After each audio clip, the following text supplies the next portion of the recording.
Sahabat Permata TV yang tercinta, satu lagi kami persembahkan sebuah karya terbaik dari Eza Mintarja, bercerita tentang kisah kehidupan rakyat Jawa di masa lampau, penuh dengan kesederhanaan, nilai-nilai luhur kemanusiaan, keprihatinan, pengkhianatan, ketakutan yang mencekam, kesabaran, kebijaksanaan, cita-cita yang mulia dan cinta anak manusia, diwarnai oleh ambisi-ambisi yang tak terkendali, kekerasan, perampasan hak-hak manusia secara paksa, sehingga kisah ini merupakan ramuan kisah terbaik yang akan memberikan hiburan yang bermanfaat, kepuasan, dan hikmah tiada taranya kepada panjenengan semuanya.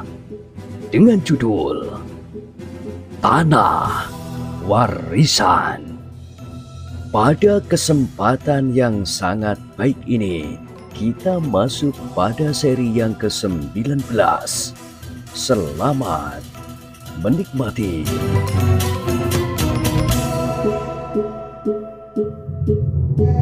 Di akhir kisah sebelumnya disebutkan, perempuan tua itu pun kemudian meninggalkan Panjang seorang diri.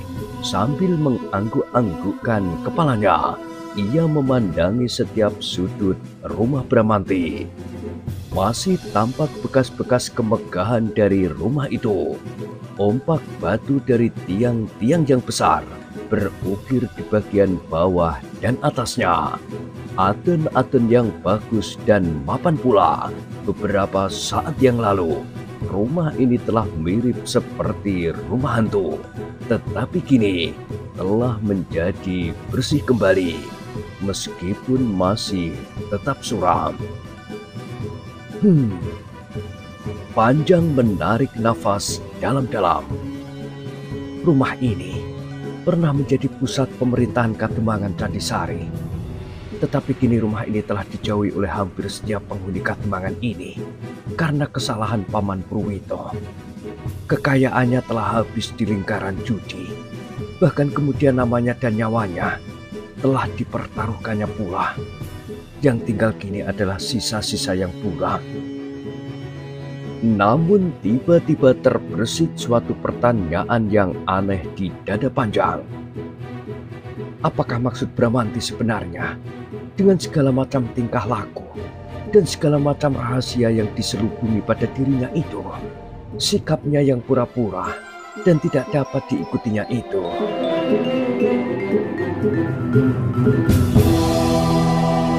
Dan tiba-tiba Panjang menjadi terperanjat sendiri ketika ia mendengar suara hatinya. Apakah semuanya ini hanya merupakan suatu persiapan saja baginya? Persiapan dari tindakan balasan yang dahsyat atas kematian ayahnya. Bagaimanapun juga, ia pasti tidak dapat melupakan peristiwa itu, meskipun ia baru seumur kanak-kanak. Dapatkah ia begitu saja melewatkan peristiwa yang telah menghancurkan seluruh kehidupan keluarganya itu? Apabila ternyata Bramanti mempunyai kemampuan seperti yang aku duga, yaitu menyelamatkan di saat-saat aku hampir diterkam maut, maka pada saatnya ia pasti akan dapat banyak berbuat untuk melepaskan sakit hatinya. Dan ternyata Panjang telah digelisahkan oleh suara-suara di dalam dirinya itu, sehingga peluh dingin telah membasahi badannya itu. Tetapi ia mencoba mencari keseimbangan pikiran. Apabila demikian, apakah untungnya ia menolong aku dan Suwelo yang sudah jelas menghinakannya di muka banyak orang pada saat pendadaran?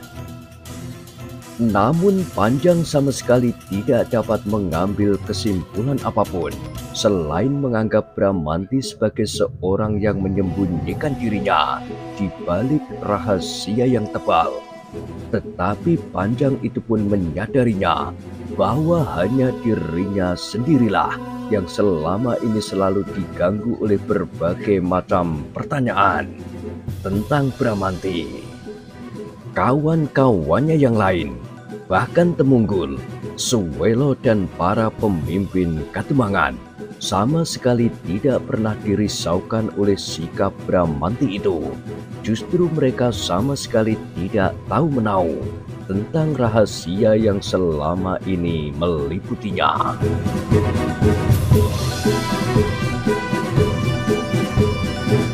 Panjang terkejut ketika ia mendengar langkah memasuki ruangan itu. Ketika ia berpaling, dilihatnya Ibu Bramanti menjinjing semangkuk air panas. "Ah," desis Panjang, "aku agaknya membuat Bibi menjadi sibuk." Tidak Panjang. Adalah kebetulan sekali aku sedang merebus air. Minumlah sambil menunggu Bramanti." "Terima kasih Bibi," jawab Panjang. Memang bagi Bramanti, bendungan adalah tempat yang paling aman. Orang-orang Panembahan Sekar Jagad pasti tidak akan pergi atau lewat dekat bendungan itu. "Ya Bibi, aku pun sebenarnya ingin pergi ke bendungan itu pula bersama Bramanti. Tetapi agaknya Bramanti tidak sempat menunggu aku." Tinggallah di sini. Aku yakin bahwa mereka tidak akan memasuki halaman ini. "Terima kasih Bibi." Minumlah. Aku masih akan menyelesaikan pekerjaan di dapur. Kembali Panjang duduk seorang diri dan kembali angan-angannya ke dunia yang tidak dapat dirabanya dengan pasti. Sementara itu, Wondo Geni dan ketiga kawannya sedang sibuk mengumpulkan barang-barang berharga yang masih tersisa di Katumangan itu. Seperti biasanya, ia selalu membentak dan berteriak. Bahkan kadang-kadang ia terpaksa memukul dan mengancam.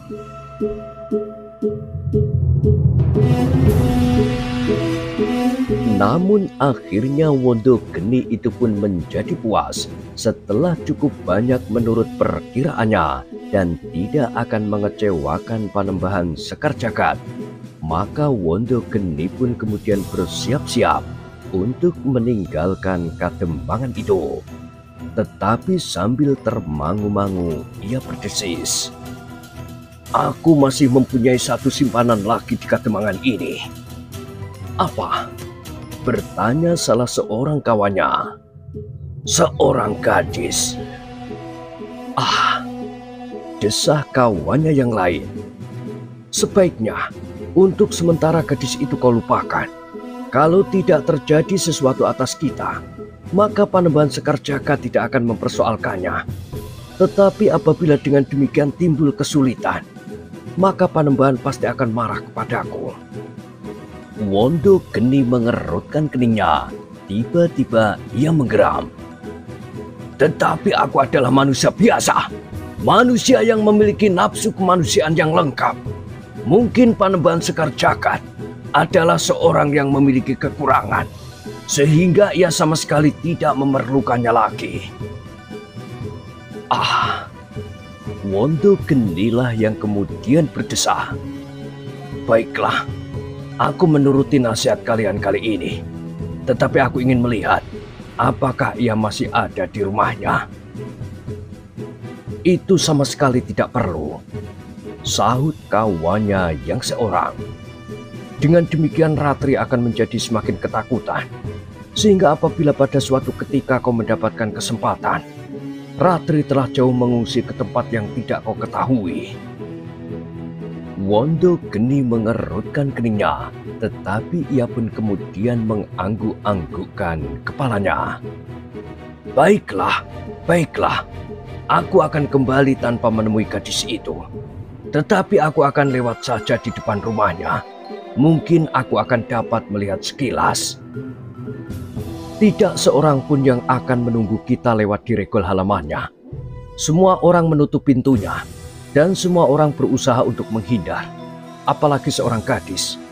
Apakah kau kira Ratri akan menunggu kita lewat di depan rumahnya, kemudian melambaikan tangannya sambil tersenyum?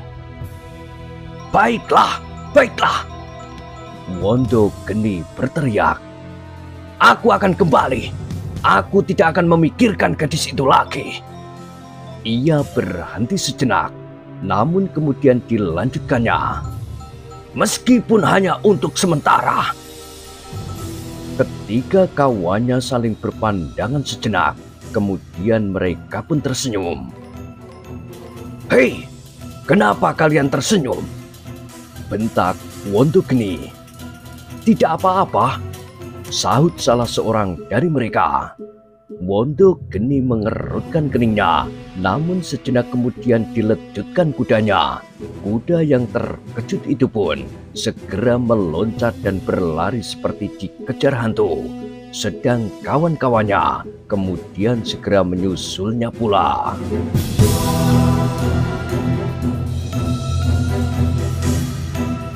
Sejenak kemudian maka kuda-kuda itu pun berderap di atas jalan-jalan Kademangan Candisari. Setiap orang yang mendengar derap itu pun menghindari bahwa hari ini kekayaan Kademangan Candisari telah berkurang lagi. Tetapi seperti biasanya, mereka pun hanya sekedar mengelus dada tanpa berbuat sesuatu. Bahkan para pengawal pun sama sekali tidak berbuat apapun. Betapa Ki Jogoboyo menahan deru perasaannya, tetapi suatu kenyataan, ia pun tidak dapat berbuat apa-apa. Ia tidak dapat melanggar perintah temangnya untuk kepentingan ketentraman hidup rakyatnya. Maka Kademangan Candisari jangan mencoba menghalang-halangi tindakan Panembahan Sekar Jagad itu. Tetapi di antara sekian banyak orang-orang Candisari, ada seorang yang berpendirian lain. Orang itu adalah Kitambi.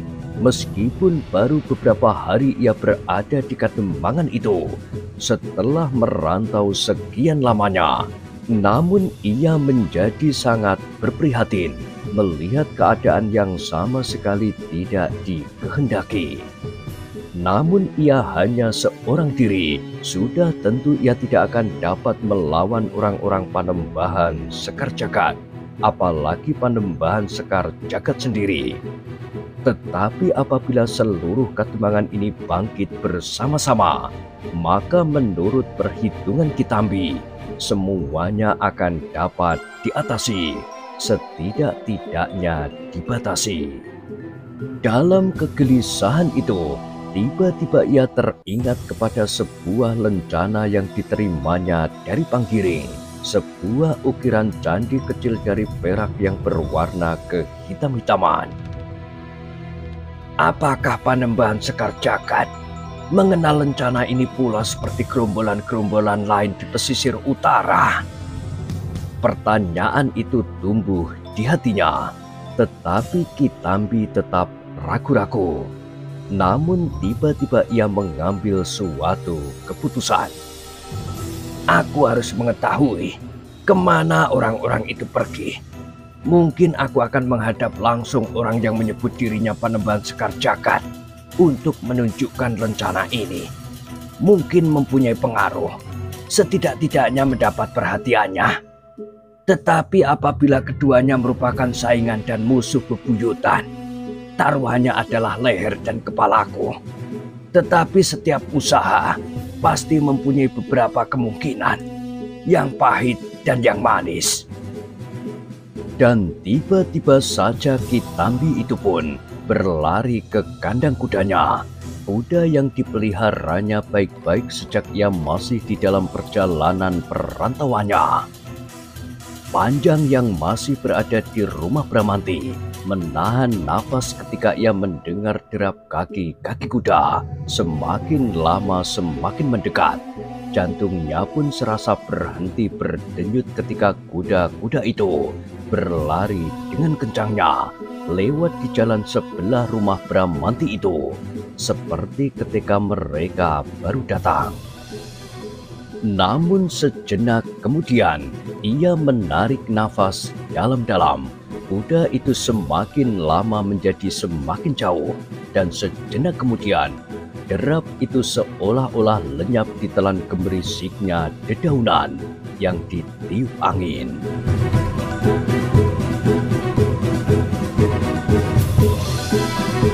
Mereka telah pergi.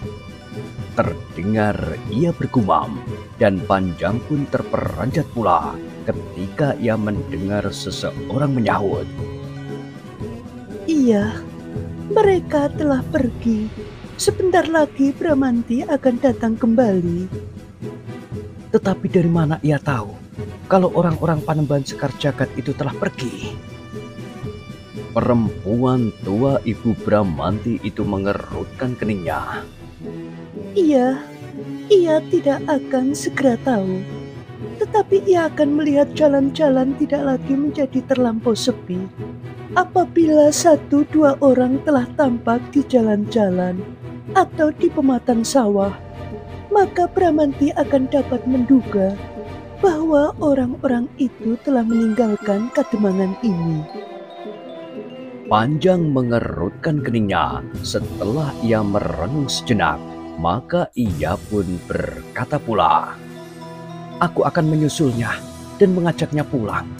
Itu barangkali lebih baik baginya daripada ia menunggu." Ibu Bramanti mengangguk-anggukkan kepalanya.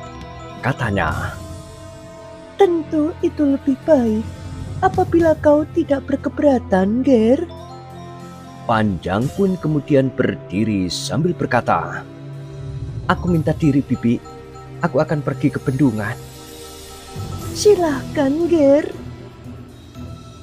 Panjang pun kemudian tidak menunggu lebih lama lagi. Banyak persoalan yang mendorongnya untuk pergi. Karena itu, maka dengan tergesa-gesa ia menuruni tangga pendopo dan langsung menuju ke regol halaman. Sejenak ia berdiri termangu-mangu. Namun sejenak kemudian, ia pun segera melangkahkan kakinya menyusur jalan ke Bendungan. Tetapi dadanya bergetar ketika ia mendengar pula derap kuda yang semakin lama menjadi semakin dekat. Tanpa sesadarnya, Panjang segera berbelok masuk ke regol halaman yang terdekat. Sambil melekatkan tubuhnya ke pintu regol, ia mencoba mengintip siapakah yang tertinggal di antara orang-orang Panembahan Sekar Jagad. Namun hatinya berdesir ketika ia melihat Kitambi sedang memacu kudanya, sesuatu yang sama sekali tidak disangka-sangkanya, sehingga ia tidak sempat berbuat apa-apa selain memandanginya dengan mulut ternganga. Panjang menarik nafas dalam-dalam ketika kuda yang membawa Kitambi itu hilang di tikungan. Dengan tergesa-gesa ia melangkah keluar regol, namun ia sudah tidak melihat apapun lagi. Aneh, desisnya. Apakah Kitambi seorang diri akan mengejar orang-orang Panembahan Sekar Jagad itu? Panjang menggeleng-gelengkan kepalanya. Kemudian ia berdesis. Semakin lama semakin banyak masalah yang tidak aku ketahui. Kepalaku menjadi pening memikirkannya. Panjang pun kemudian meneruskan langkahnya sambil bergumam. Lebih baik aku pergi ke Bendungan saja menemui Bramanti. Mungkin ia dapat menjawab pertanyaanku. Kemana kira-kira Kitambi akan pergi? Namun meskipun demikian, di sepanjang jalan Panjang masih saja berteka-teki. Meskipun ia yakin bahwa ia tidak akan dapat menemukan jawabnya.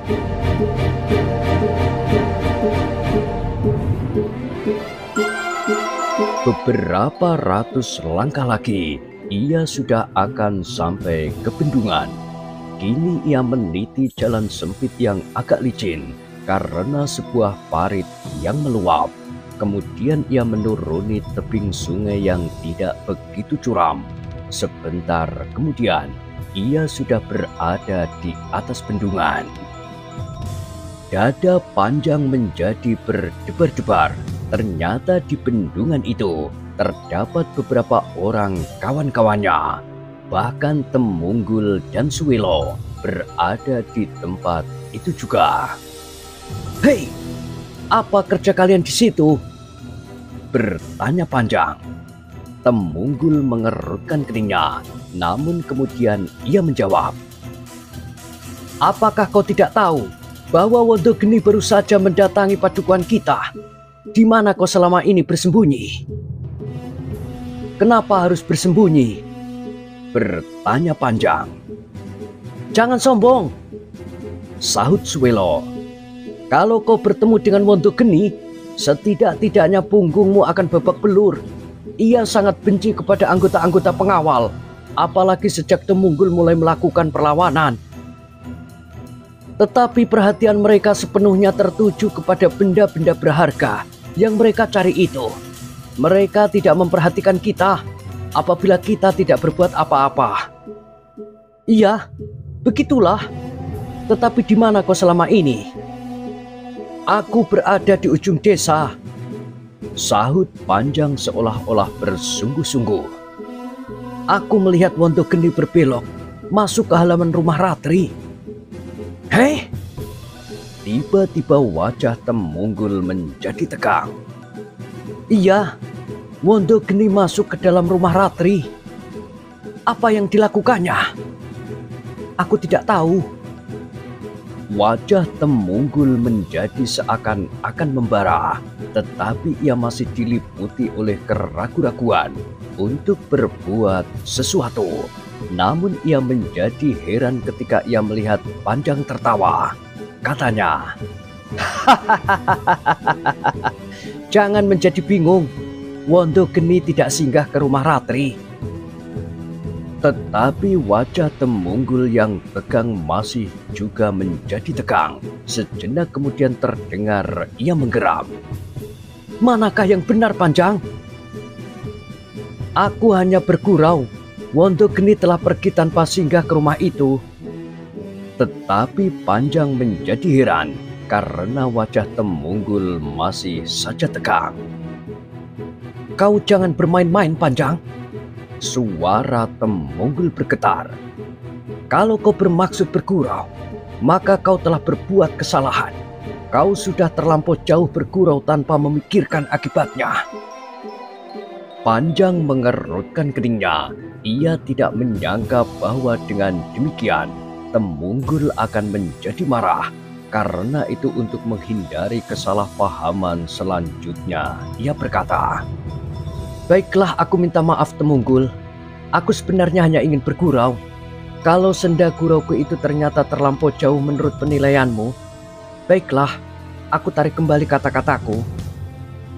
"Begitu mudahnya kau minta maaf?" geram Temunggul. "Hal ini adalah suatu hal yang besar bagi Kademangan kita. Kita adalah pengawal-pengawal yang harus melindungi ketentraman hati setiap orang di wilayah Kademangan ini.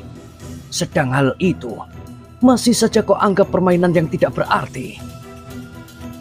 Panjang tidak menjawab lagi. Ia menyadari keadaannya. Kalau ia masih mengucapkan sepatah kata saja, maka Temunggul akan menjadi semakin marah. "Jadi bagaimana dengan orang-orang itu sebenarnya?" bertanya Temunggul kemudian dalam nada yang datar. "Mereka telah pergi," jawab Panjang berhati-hati. "Apa saja yang mereka bawa?" "Aku tidak tahu." Temunggul pun kemudian termenung sejenak. Lalu katanya, "Marilah kita lihat apakah yang telah mereka rampas dari penduduk. Kita tidak akan dapat membiarkan hal serupa ini terjadi untuk seterusnya. Pada suatu ketika, kita harus bertindak." Tidak seorang pun yang menyahut. "Marilah," desis Temunggul kemudian sambil melangkah naik ke tebing. Kawan-kawannya pun kemudian mengikutinya. Ketika Suwelo berjalan beberapa langkah di depan Panjang, maka Panjang pun mendekatinya sambil berbisik, "Apakah Bramanti pergi ke bendungan ini juga?" Suwelo mengerutkan keningnya. "Kenapa kau tanyakan Bramanti?" "Tidak apa-apa, tetapi apakah ia kemari juga?" Suwelo menggelengkan kepalanya. Jawabnya, "Aku tidak melihatnya. Apakah ada perkembangan keadaan yang aneh padanya? Dan apakah kau mencurigainya bahwa ia telah berhubungan dengan orang-orang Panembahan Sekar Jagad?" "Oh, tidak. Tentu tidak. Lalu apakah kepentinganmu?" "Aku bertemu dengan anak itu. Ketika aku bertanya kepadanya, ia menjawab bahwa ia ingin bersembunyi saja di bendungan sambil mencuci kain panjangnya." Suwelo menggelengkan kepalanya. "Tidak. Seandainya pergi juga ke bendungan, maka ia tidak akan berani turun dan berkumpul bersama kami. Anak itu pasti menjadi bahan yang segar untuk melupakan lelah."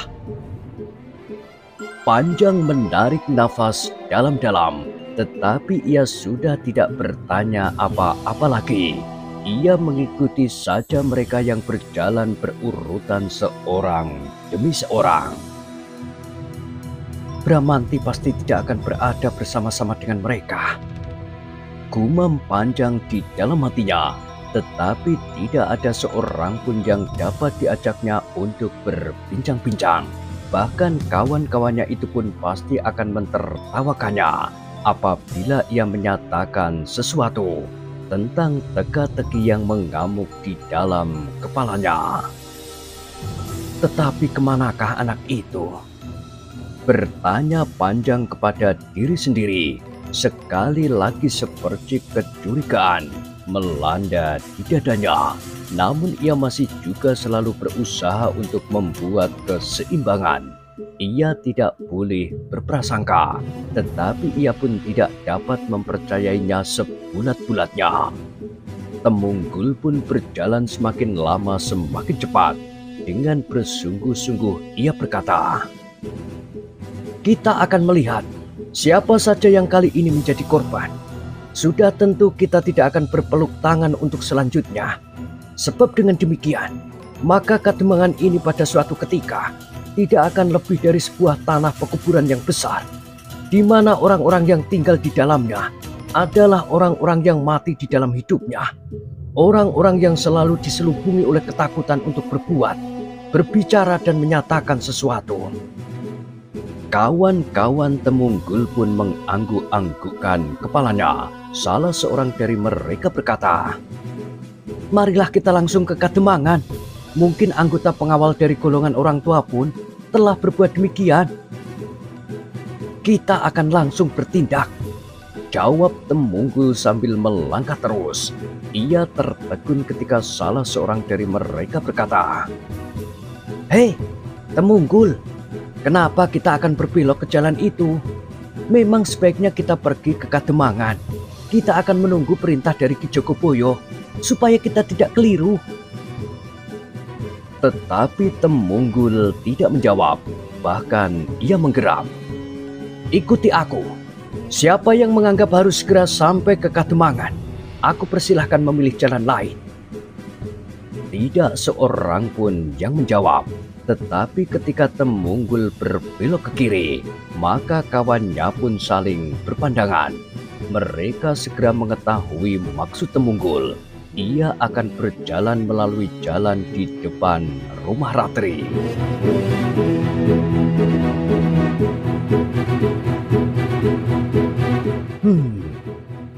Gumam Panjang. Ternyata gadis itulah yang sebenarnya mendapat perhatiannya yang terbesar. Baru kemudian orang-orang yang kehilangan harta miliknya.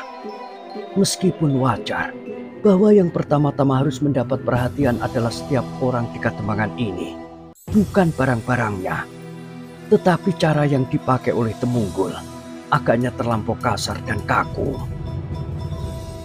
Namun demikian, justru karena kawan-kawan Temunggul itu mengetahui maksudnya, tidak seorang pun lagi yang mempersoalkan jalan yang mereka lalui. Bagaimanapun juga, Temunggul pasti tidak akan mau memilih jalan yang lain. Ketika mereka menjadi semakin dekat dengan rumah Ratri, maka kawan-kawan Temunggul itu pun saling berpandangan sesaat. Tetapi tidak seorang pun yang mengucapkan kata-kata. Meskipun demikian, Mereka telah menduga-duga di dalam hati mereka bahwa yang pertama-tama akan didatangi oleh Temunggul itu adalah rumah Ratri. Hampir setiap orang menarik nafas dalam-dalam ketika Temunggul berhenti di muka regol halaman rumah itu. Sejenak mereka berdiri diam menunggu apa yang akan dilakukan oleh Temunggul. Temunggul pun agaknya menjadi ragu-ragu sejenak. Dipandanginya wajah kawan-kawannya satu persatu, seolah-olah ia ingin mengetahui tanggapan apakah yang ada di dalam setiap dada. Namun yang dilihat oleh Temunggul adalah wajah-wajah yang kosong, dan bahkan ada di antaranya yang menjadi acuh tak acuh adalah Panjang. Panjang menganggap Temunggul terlampau banyak dipengaruhi oleh kepentingan pribadinya, dan menurut pendengarannya, hal itu pernah diucapkan oleh seseorang yang menyebut dirinya Putut Sabuk Tampar, dan yang pernah diucapkan oleh Bramanti. Kalau Bramanti itu seorang anak yang cengeng seperti yang tampak dalam kehidupannya sehari-hari, ia tidak akan dapat mengatakan hal itu, apalagi kepadaku. Sedang ia tahu bahwa aku adalah salah seorang anggota pengawal Kademangan di bawah pimpinan Temunggul, katanya di dalam hati. Panjang masih tetap tegak di tempatnya seperti kawan-kawannya yang lain. Ketika Temunggul kemudian melangkah mendekati pintu regol, sekali lagi ia berhenti dan berkata kepada kawan-kawannya, "Tunggulah, aku akan melihat apakah Wondogeni singgah ke rumah ini." Tidak seorang pun yang menjawab. Mereka hanya memandang saja Temunggul membuka pintu regol itu perlahan-lahan, kemudian melangkah masuk ke halaman yang masih sepi. Agaknya orang-orang di dalam rumah itu masih belum mengetahui bahwa Wondogeni telah meninggalkan padukuhannya. Ketika Temunggul telah hilang di balik pintu regol, beberapa orang dari kawan-kawannya itu berdesah sambil saling memandang. Sedang Panjang berdesis, "Aku tidak menyangka Temunggul sekarang mudah sekali tersinggung dan menjadi marah." "Tidak," jawab Suwelo, "kalau kau tidak bergurau tentang Ratri." Panjang mengangguk-anggukkan kepalanya, kemudian dengan lesunya ia melangkah menepi, lalu duduk di atas sebuah batu, bersandar di dinding batu. Tetapi ketika punggungnya dirayapi oleh puluhan semut hitam, ia pun segera berdiri sambil mengumpat-umpat. Namun tiba-tiba saja Panjang teringat kepada Ibu Bramanti. Ia pasti menunggunya dan bersama anak muda itu, tetapi ternyata ia tidak menemukannya. Sambil mengerutkan keningnya ia bertanya di dalam hatinya, "Kemanakah anak muda itu pergi? Apakah tiba-tiba saja ia bertemu tanpa dikehendaki oleh Wondogeni, kemudian mendapat perlakuan yang tidak sepantasnya karena ia dikira hendak melawan atau melarikan dirinya?" Namun sekilas kemudian terbayang Kitambi yang berpacu beberapa saat setelah Wondogeni meninggalkan Kademangan ini. "Oh," katanya di dalam hati, "aku menjadi semakin pening. Justru kami para pengawal hanya sekedar berdiri dan duduk-duduk di pinggir jalan tanpa berbuat sesuatu."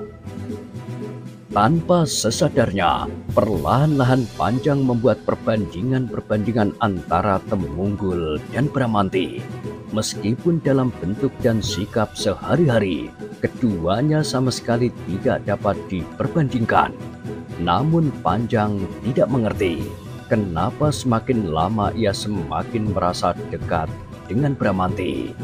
Meskipun kadang-kadang ia masih juga dihinggapi oleh kecurigaan dan prasangka, namun di sudut hatinya, Panjang mengharap bahwa dugaannya selama ini akan ternyata benar. Bramanti bukanlah sekedar seorang anak muda yang cengeng. Tetapi sudah tentu ia sama sekali tidak mengharap bahwa rahasia itu sekedar menjadi pelindung dari maksud yang sesungguhnya, dendam. Tetapi aku sama sekali tidak melihat bayangan dendam itu di matanya. Setiap kali Panjang berusaha menenteramkan dirinya sendiri, beberapa orang yang lain berjalan mondar-mandir tidak menentu. Suwelo berdiri bersandar dinding regol, sedang seorang kawannya yang lain mulai menghitung-hitung buah jambu pada sebatang pohonnya di seberang jalan.